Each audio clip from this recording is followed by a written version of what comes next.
की गुलामी में आ जाए। वो कहते थे दुनिया, आला हजरत ने किताब लिखी है अल-अमन वल उला, उसमें आप फरमाते हैं जो हुजूर की पनाह में आ जाता है ना वो बच जाता है। अल्लाह करे आपको समझ आए मेरी बात की।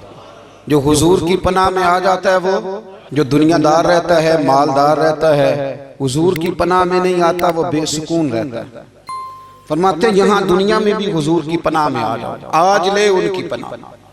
और आज दलील आपने इब्ने माजा की हदीस लिखी है, हजरत तमीम दारी हदीस के रावी हैं, आला हजरत ने लिखी है। फरमाते हैं जो हुजूर की पनाह में आया बच गया। दलील देते हैं, फरमाया इंसान तो इंसान, जानवर भी आते थे तो बच जाते थे। हजरत तमीम दारी रज़ी अल्लाह तआला अन्हु फरमाते हैं कि हम खड़े थे, एक ऊंट दौड़ता हुआ आया, नबी करीम सल्लल्लाहु अलैहि वसल्लम के पहले उसने कदमों पे सजदे किए। सहाबा कहने लगे तो हमें भी इजाजत दें। फरमाया वो तो बेजुबान है, उसे तो पता कोई नहीं, पेशे नजर है वो नौबहार, सजदे को दिल है बेकरार, रोकिए सर को रोकिए यही तो इम्तिहान है। फरमाया उसे क्या पता, तुम तो मुकल्लफ हो शरीयत के, तुम्हें इजाजत नहीं है। और आला हजरत ने दो टोक लिखा है, फरमाया सिवाय खुदा के किसी को ताजीमी सजदा भी हराम है। ये नोट कर ले मेरी बात।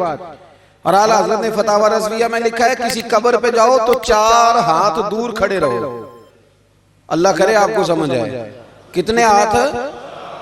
4 हाथ दूर खड़े रहो, सूरत फातिहा पढ़ो, दुरूद शरीफ पढ़ो, जिस कब्र पे गए हो उनकी रूह को इसाले सवाब करो, उनके वसीले से दुआ मांगो। आला हजरत फरमाते हैं कब्र को सजदा बिल इत्तिफाक हराम है, तवाफ कब्र का करना बिल इत्तिफाक हराम है, बोसा लेने में इख्तलाफ है कि जायज है कि नाजायज है, लेकिन बोसे से भी चूंकि शक पड़ता है तो फरमाते हैं अहमद रजा की राय ये है कि बोसा लेने से भी बचा जाए। वो आ गया तो इससे अगली बातें करता है, बस खामोश रहे, बाअदब रहे और पीछे रहे। तो हजरत तमीम दारी कहते हैं ये हदीस आला हजरत ने लिखी है अल-अमन वल उला में। फरमाते हैं कि ऊंट ने पहले सजदा किया, कदम चूमे, फिर उसने हुजूर के कान में कोई बात कही। रोजे दे दिवाले ने गुलामां दियां टोलियां, एक पे सुनदा करोड़ां दियां बोलियां। यानी ऊंट ने बात की तो हुजूर ने वो भी सुन ली। आला हजरत कहते हैं जो पनाह में आता है बच जाता है। कहते हैं रसूल करीम ने ना ऊंट की पुश्त पे हाथ फेरा और अल्लाह के महबूब फरमाने लगे फिक्र न कर, अब तू आ गया है ना तो जैसे तू कहेगा वैसे ही हो जाएगा, जैसे तू कहेगा वैसे ही। इब्ने माजा में मौजूद है, पर मैं चूंकि फाज़िल बरेलवी रहमतुल्लाह अलैह की किताब से पेश कर रहा हूँ अल-अमन वल उला से, तो मैं उसी अंदाज में पेश कर रहा हूँ जिस अंदाज में वहां है। हजरत तमीम दारी कहते हैं कि हमारी समझ में बात कोई ना आई, थोड़ी देर गुजरी तो कुछ लोगों ने हाथों में रस्सियां पकड़ी हैं, खंजर पकड़े, दौड़े आए, या रसूलल्लाह ये हमारा ऊंट है। हजरत तमीम दारी कहते हैं मैंने देखा कि जब वो आ गए ना खंजर लेके तो ऊंट हुजूर के पीछे छुप गया। आज ले उनकी पनाह, आज मदद मांगो उनसे, वो हुजूर के पीछे छुप गया।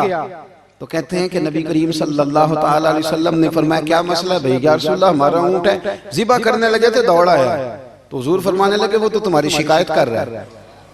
वो कहता है या रसूलल्लाह मैंने बरसों इनकी नौकरी की, बरसों मैंने बड़ी नौकरी की। सही कहता है या रसूलल्लाह? ठीक कहता है। हुजूर अब बूढ़ा हो गया हूँ, थोड़ा ज्यादा बोझ नहीं उठा सकता, तो मुझे ज़िबा करके खाना चाहते हैं, मैं मरना नहीं चाहता। नबी करीम फरमाने लगे अच्छे लोग ये सिला देते हैं।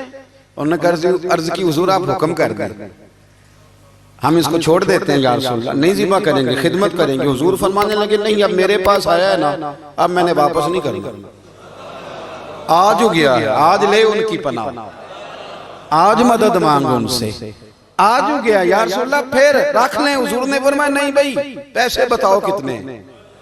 या रसूलल्लाह नहीं नहीं कुछ नहीं। नबी करीम अलैहिस्सलाम ने फरमाया नहीं बताओ कितने, बताओ कितने? उन्होंने कहा हुजूर एक दफा रेट लगाया था तो 100 दिनार लगा था। हुजूर ने फरमाया बिलाल दे दो 100 दिनार, 100 दिनार दे दिया। आला हज़रत फरमाते हैं देखो उनकी पनाह में आने की बरकतें कितनी हैं। उनसे कहा तुम जाओ, वो चले गए। हुजूर ने पुश्त पे हाथ फेरा, फरमाया जा तू आजाद है। हजरत तमीम दारी कहते हैं वो पहले गया फिर पलट के आया, उसने नबी पाक के कान में को बात की, कई बातें की, पर मैं एक बात करता हूं, कई बातें की, एक बात की तो हुजूर रो पड़े, ऊंट चला गया। हमने अर्ज की हुजूर ये क्या कह गया है? तो महबूब फरमाने लगे ये कह गया या रसूल अल्लाह, जिस तरह आपने मुझे छुरी से बचाया है, मैं दुआ करता हूं अल्लाह आपकी उम्मत को जहन्नुम से महफूज फरमाए। अल्लाह जहन्नुम से बचाए आपकी उम्मत, इस तरह मुझे छुरी से आपने महफूज किया। आला हज़रत फरमाते हैं किन चक्रों में पड़े हुए हो, किन चक्रों में? पैसों की पनाह लेते हो, ओहदों के पीछे छुपते हो, दौलत के पीछे छुपते हो, ताल्लुकात के पीछे छुपते हो। फरमाया मुसीबत आएगी तो ये सारे हट जाएंगे।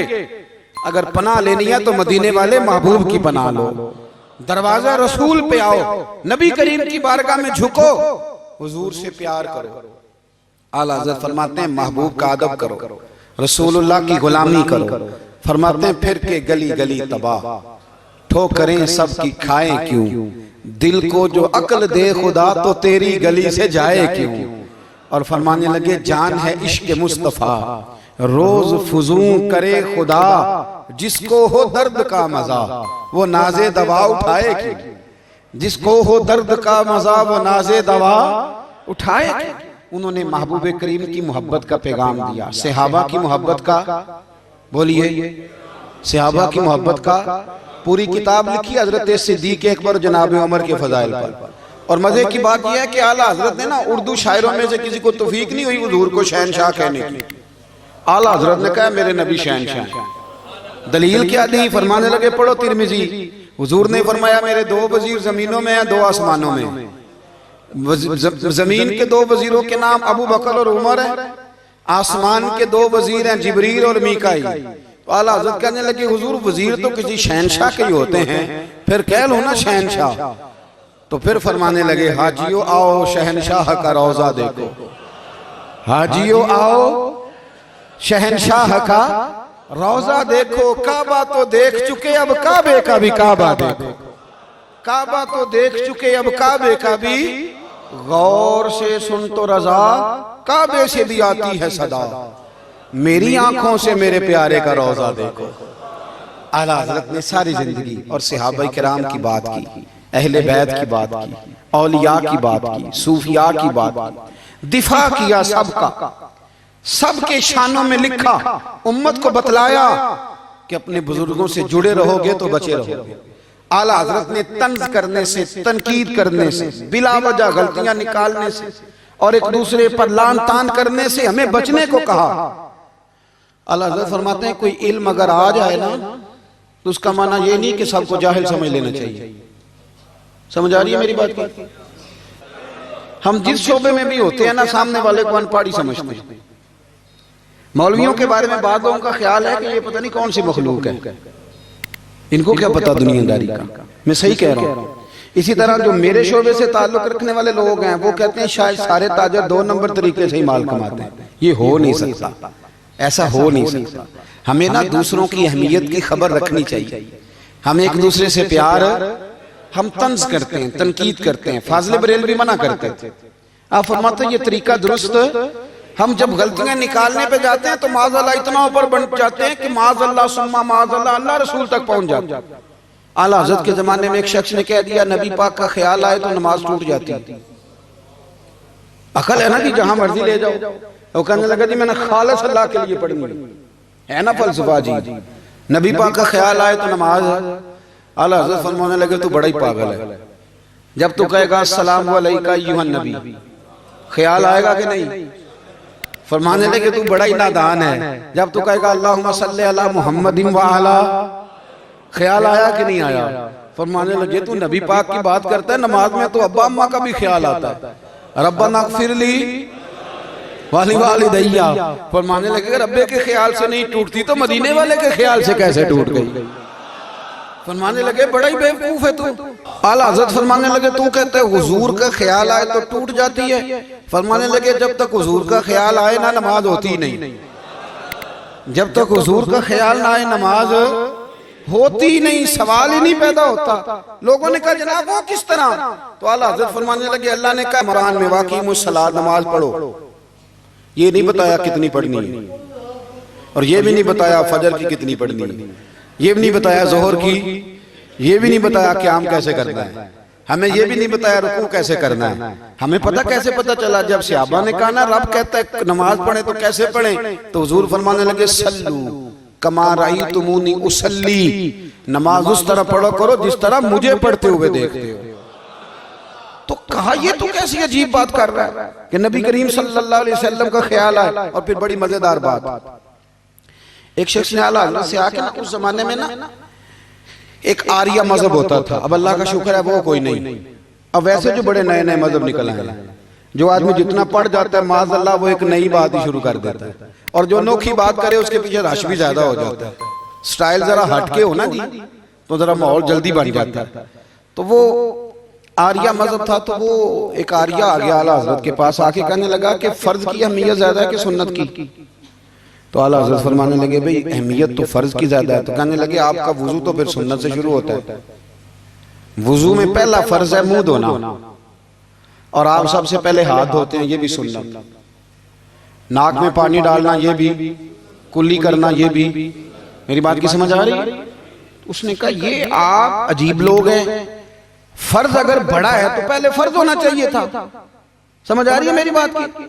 लोग दीन पर बड़े बड़े मुख्तलिफ एतराजात करते हैं ना। उसने कहा जी पहले होना चाहिए था फर्ज, तो मुंह धोना फर्ज है, आपने घुटनों तक हाथ धोए। अब ये जो आपने हाथ धोए ये भी सुन्नत, कुल्ली करी तो वो भी सुन्नत, नाक में पानी डाला तो वो भी सुन्नत, तो आप तो चौथे नंबर पे फर्ज अदा कर रहे हैं। तो आला हज़रत फरमाने लगे तू असल में महबूब का गुलाम नहीं ना। हाँ तुझे क्या पता हो ये बात क्या है, तू बैठ जा हमसे सुन, हम तुझे बताते हैं। उसने कहा जी क्या मतलब? फरमाने लगे ये महबूब जो है ना हमारे, ये हमें बड़ी जगहों से बचाते हैं, ये बचा बचा के फराज तक ले जाते हैं। क्या क्या मतलब? कहने लगे हुजूर ने हमें कहा है कि पहले ना हाथ धो लो, पता चल जाए पानी ज्यादा गर्म तो नहीं, मुंह जाली ना जाए, पहले ना देख लो। फरमाया फिर नाक में डाल के पता करा लो कि इसमें से बदबू तो नहीं आती। सुन्नत भी अदा हो गई, पता भी चल गया बू तो नहीं आ रही। और फरमाया फिर मुंह में डाल के चख लो कि बद जायका तो नहीं। अब ये तीन सुन्नतें अदा करके तुम फर्ज अदा करोगे तो अल्लाह भी राजी होगा, अल्लाह के रसूल भी राजी होगा।